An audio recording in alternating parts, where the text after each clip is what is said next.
বারবার এখানে এটাকে একটা ইন্ডেমনিটি দেওয়া হয়েছে। এই খাতের চুক্তিগুলো নিয়ে নাগরিকরা কোনো আদালতের শরণাপন্ন হতে পারবেন না, আমরা কোনো বিচার চাইতে পারবো না।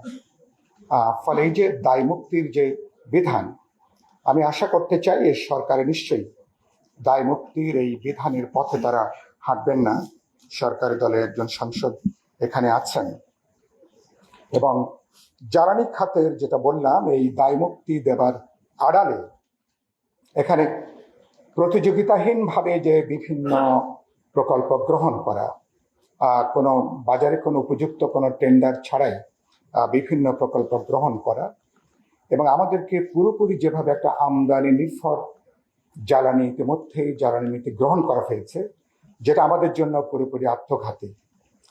সুতরাং সরকার যদি সে পথে হাঁটতে না চান, তাহলে সরকারের উচিত হবে এ ব্যাপারে শুরু থেকেই এই শ্বেতপত্র প্রকাশ থেকে শুরু করে আগের সরকার এক্ষেত্রে যা যা করেছে তার অনেকগুলো কাজ প্রথম দিন থেকে সেটাকে বর্জন করা। সরকার কি সে পথে হাঁটতে পারবে?